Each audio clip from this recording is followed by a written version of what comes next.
মনে করছি যে এই প্রশ্নগুলো যে প্রশ্নগুলো তোমাদের কাছে এখন দেব, এই প্রশ্নগুলো তোমরা যদি একটু রেডি করো তাহলে কিন্তু বিষয়টা খুব সুন্দর।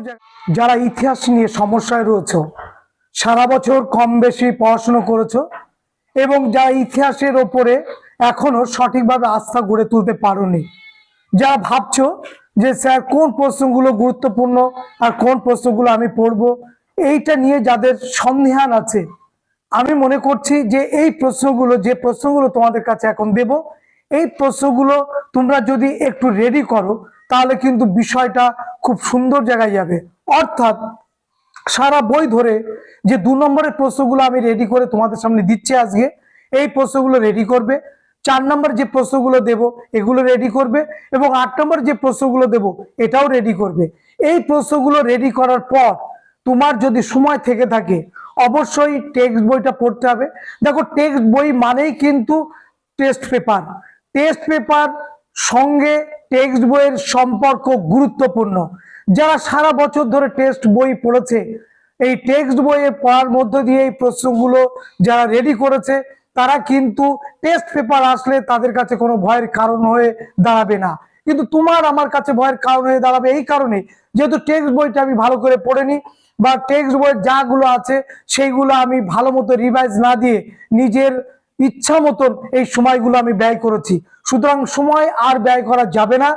এই যে কদিন আছে যে প্রশ্নগুলো দিচ্ছি এর মধ্যে অনেক প্রশ্ন হয়তো তুমি রেডি করেছো, যেগুলো রেডি করোনি একটু করে রাখো, কারণ এই প্রশ্নগুলো কিন্তু করতেই হবে।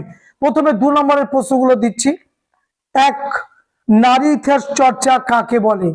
2, ফটোগ্রাফি কিভাবে আধুনিক ভারতের ইতিহাস চর্চার উপাদান হিসাবে ব্যবহৃত হয়? 3, নবগোপাল মিত্র বিখ্যাত কেন? 4, গগনেন্দ্রনাথ ঠাকুরকে বাংলা ব্যঙ্গচিত্রের জনক বলা হয় কেন?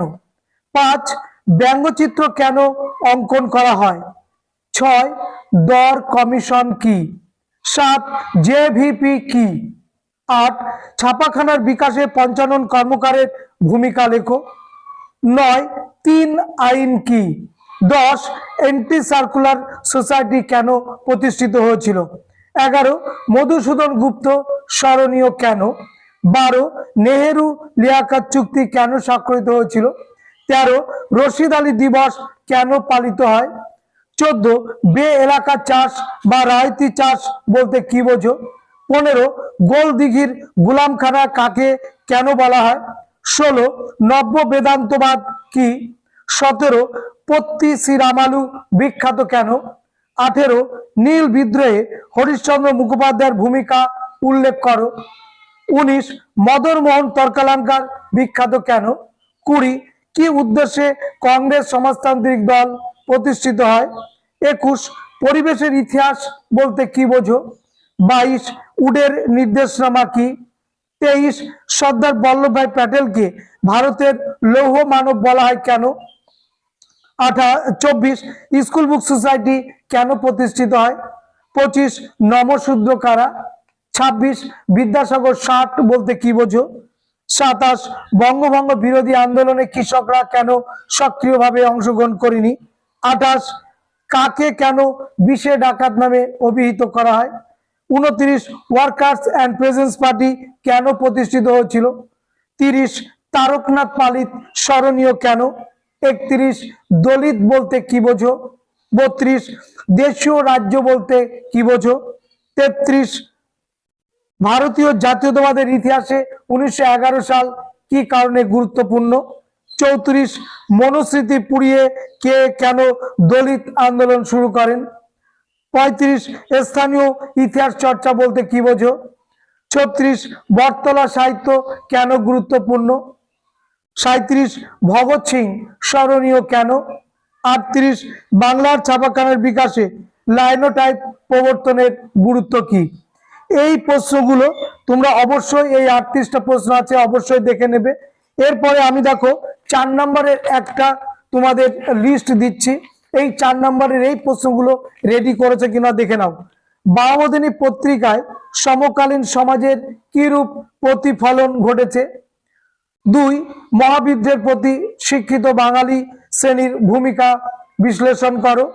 3 বিদ্রোহ বিপ্লব অভ্যুত্থানের মধ্যে পার্থক্য লেখো, অর্থাৎ বিদ্রোহ কাকে বলে, বিপ্লব কাকে বলে, অভ্যুত্থান কাকে বলে, লিখলেই কমপ্লিট।